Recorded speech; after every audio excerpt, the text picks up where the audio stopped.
السلام علیکم خواتین و حضرات، میرا نام اصغر خان ہے۔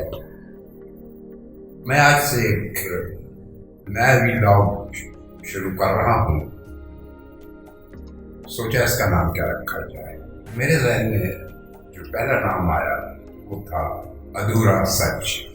آپ بھی سوچ رہے ہوں گے کہ یہ کیسا نام ہے ادھورا سچ۔ تو صاحبان، عرض یہ ہے کہ پورا سچ بولنے کا نہ تو میں متحمل ہو سکتا ہوں اور نہ ہی آپ پورا سچ سننے کے عادی ہیں۔ تو میں نے سوچا کیوں نہ اپنی گفتگو کا آغاز ادھورے سچ سے کیا جائے۔ میں کون ہوں، کیا کرتا ہوں، میری تعلیم کیا ہے، اس کا اظہار یا اس کے بارے میں آپ کو کچھ نہیں بتاؤں گا، کیونکہ اگر میں نے یہ سب کچھ بتا دیا تو میری باتوں کا اثر مختلف ہو سکتا ہے۔ اس لیے میں چاہتا ہوں کہ میں اپنی شخصیت کا تعارف اپنی سوچوں سے کروں۔ تو چلیے چلتے ہیں، میں آپ کو اپنے بارے میں کچھ بتاتا چلتا ہوں کہ میں کیا سوچتا ہوں، کیسے سوچتا ہوں۔ بلے شاہ کا زبان زدوام کہنا ہے کہ بلیا کی جانا میں کون۔ حضرت بلے شاہ سے یہاں میں تھوڑا سا اختلاف کرنے کی جسارت کرتا ہوں اور میں کہتا ہوں کہ میں جانا میں کون۔ اپنی حد تک جو میں جانتا ہوں اس کو بتانے میں کوئی آر نہیں سمجھتا، تو آپ بھی سنیے۔ خود ستائشی اور خود نمائی کا قائل نہیں، خود پسندی، خود کلامی اور خوش فہمی کا ملغوبہ ہوں۔ ایسا کرنے والا بھی نہیں کہ آسانی سے ہضم کیا جا سکوں، لیکن اتنا تلخ بھی نہیں کہ کریلے کا گما۔ جیت کر ہوش نہیں کھوتا اور ہاروں تو کھمبا نہیں نوچتا۔ تعریف اچھی لگتی ہے، تنقید کو درخور اعتنا نہیں سمجھتا۔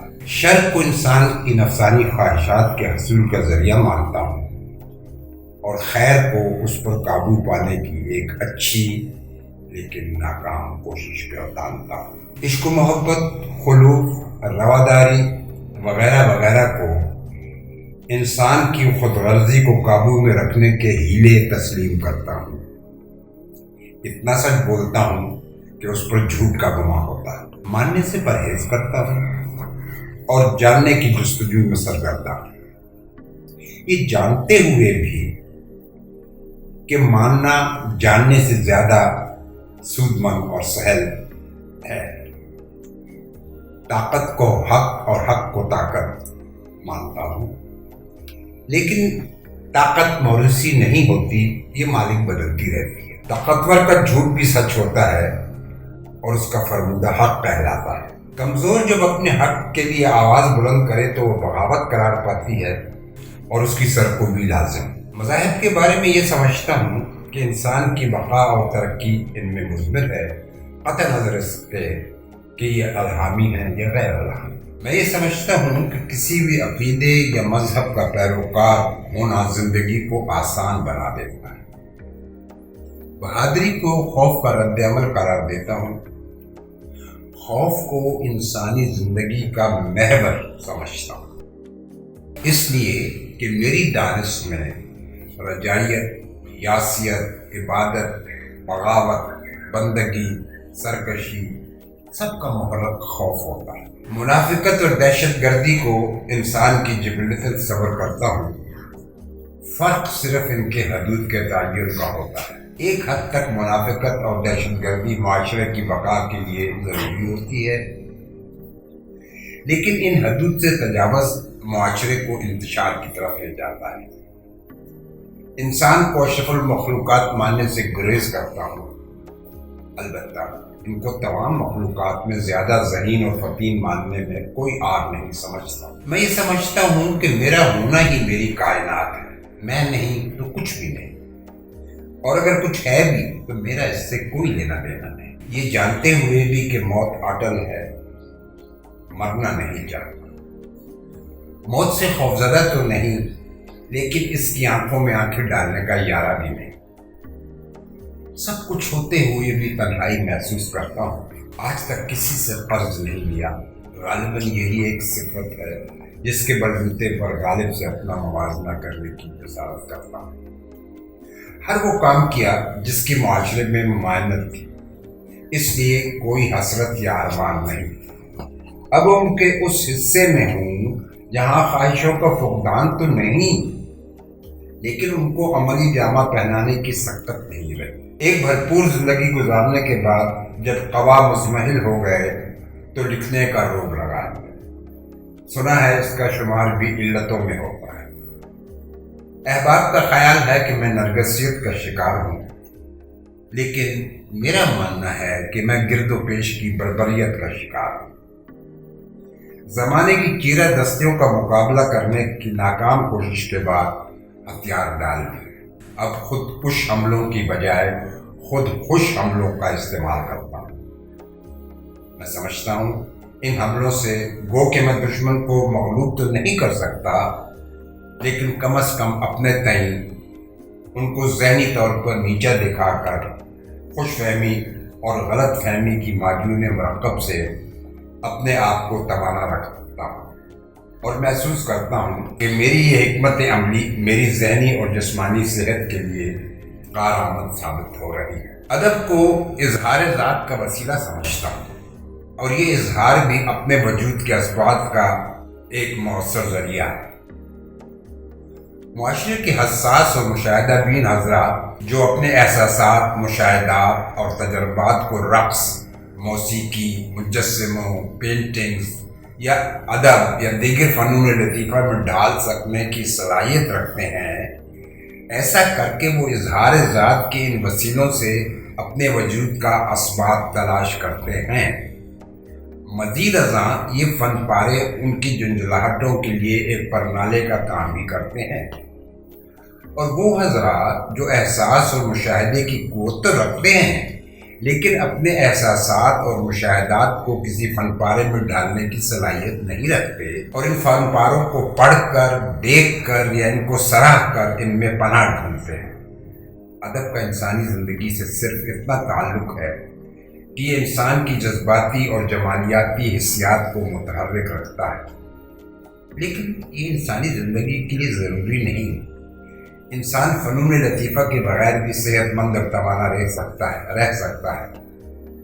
پھول کی خوشبو، چاند کی چاندنی ہمارے جمالیاتی ذوق کی تسکین ضرور کرتی ہے، لیکن پیٹ نہیں بھر سکتی۔